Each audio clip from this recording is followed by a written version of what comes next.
ఇంత గట్టిగా అరిస్తే శిష్యులకు వినబడ్డారు. యేసుప్రభు వినబడ్డదా వినబడలేదా? వినబడ్డది యేసుప్రభు. కానీ యేసుప్రభు ఏం చేశాడంటే విని వినట్టు వెళ్ళిపోయాడు. విని వినట్టు వెళ్ళిపోతే మళ్ళీ అరిసిందామె ఏమని, దావీదు కుమారుడా మమ్మల్ని కనికరించు, దావీదు కుమారుడా నన్ను కరుణించు. ఫస్ట్ అరిచినప్పుడు యేసుప్రభు వినలే, శిష్యులు విన్నారు. రెండవసారి అరిచినప్పుడు శిష్యులు ఆమె దిగారు. యేసుప్రభు వెళ్ళే యేసుప్రభు ఆగిపోయాడు. ఆగిపోయి అమ్మా ఏమైంది అని అంటే, ఏం లేదు ప్రభా, నాకు ఒకటే బిడ్డ. ఎంతమంది బిడ్డలు అనేది? ఒకటే బిడ్డ, కొడుకు లేదు. నాకు కుమారుడు లేరు, ఒకటే బిడ్డ. ఆ బిడ్డకి ఏమైంది? ఇప్పుడు దయ్యం పట్టింది. నా బిడ్డకి దయ్యం పట్టింది, హాస్పిటల్కి వెళ్ళినా ఒక్కరు బాగు చేయలే. ఆరోగ్యం బాగాలేనప్పుడు మనం కబుర్లు పెట్టుకుంటాం, కానీ దయ్యం పట్టినప్పుడు ప్రార్థన చేస్తామా? దయ్యం ఎవరన్నా విడిపిస్తారేమో అని మన ప్రయత్నాలు. మనము దయ్యముని విడిపించే మనిషి భూమి మీద ఎవరు లే. మంత్రాలకు చింతకాయలు రాఘవు, అగ్ని లాంటి దేవుడు మన దేవుడు. హీబ్రీ పత్రిక 12వ అధ్యాయం, దహించు అగ్ని మన దేవుడు. అలాంటి అగ్ని అయినటువంటి దేవుడి దగ్గరికి ఒక స్త్రీ వచ్చి, దావీదు కుమారుడా నన్ను కనికరించు, కరుణించు. ఏమైందమ్మా అంత అరుస్తున్నావంటే, నా బిడ్డకి దయ్యం పట్టింది, చచ్చే పరిస్థితిలో ఉంది, నా పరిస్థితి బాగులేదు, నాకు దిక్కు నివ్వే అని చెప్పింది.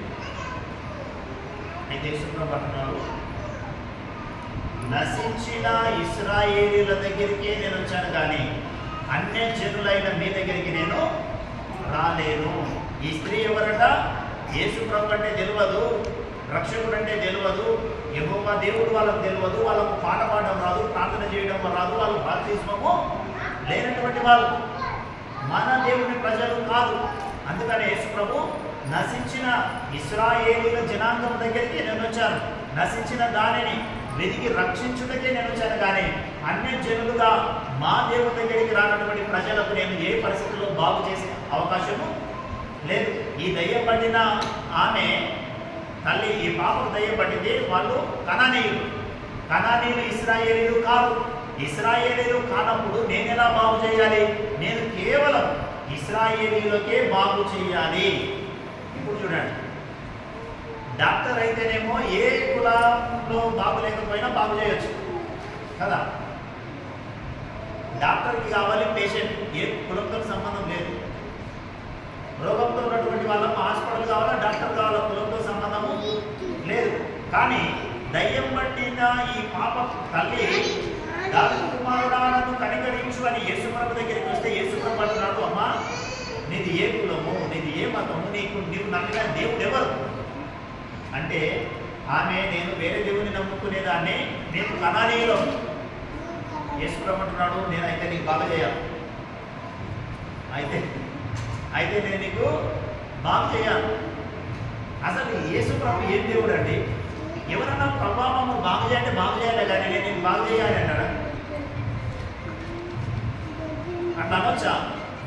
అయితే చూడండి 26వ వచనం, అందుకు ఆయన 24వ వచనం, ఆయన ఇశ్రాయేలు ఇంటివారై నశించిన గొర్రెల యొద్దకే కానీ మరి ఎవరి యొద్దకు నేను పంపబడలేదు. 25వ వచనం, అయినను ఆమె వచ్చి ఆయనకు మొక్కి, ప్రభువా నాకు సహాయం చేయుమని. ఫస్ట్ టైం ఏమంది? దావీదు కుమారుడా నన్ను కరుణించు. ఇప్పుడు అంటుంది, నిజమే ప్రభువా, మీరు ఇశ్రాయేలీయులు, మీరు యూదులు, మేము అన్యజనులు, మాకు సహాయం చేయము అని మీ ధర్మశాస్త్రంలో ఉంది, మేము అంటరాని వాళ్ళమే. కానీ నా పరిస్థితి బాగోలేదయ్యా, మా బిడ్డ చావనై ఉన్నది, నాకు ఆమెనే దిక్కు. ప్రభువా నాకు సహాయము చెయ్యి. ఫస్ట్ అన్నాడు నేను చెయ్యను, అది ధర్మము కాదన్నాడు. ఇప్పుడు రెండోసారి అంటున్నాడు, పిల్లలు తినే రొట్టెను తీసి కుక్క పిల్లలకి వేయడం న్యాయము కాదు అని అంటున్నాడు. మన ఇంట్లో చేసుకునే రొట్టెలు మన పిల్లలే తినాలా? మీ పిల్లలకి ఇవ్వడం కుక్క పిల్లలకి ఇవ్వడం ధర్మము కాదు అంటున్నాడు. అయితే ఈ స్త్రీ ఏమంటుందో తెలుసా?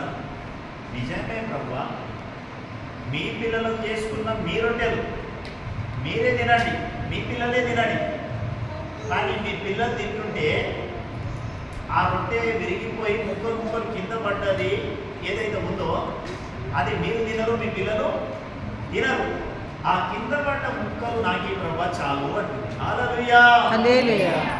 మనమైతే అడుగుతామా? అట్లా అడగమా?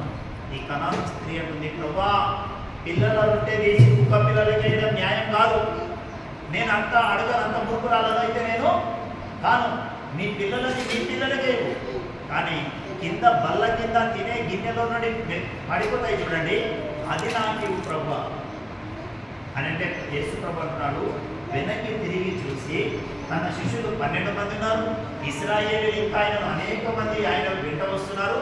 శిష్యుల వైపు ఇశ్రాయేలీయుల వైపు చూసి, ఇశ్రాయేలీయులలో ఇంత గొప్ప విశ్వాసం ఎవరిలో నేను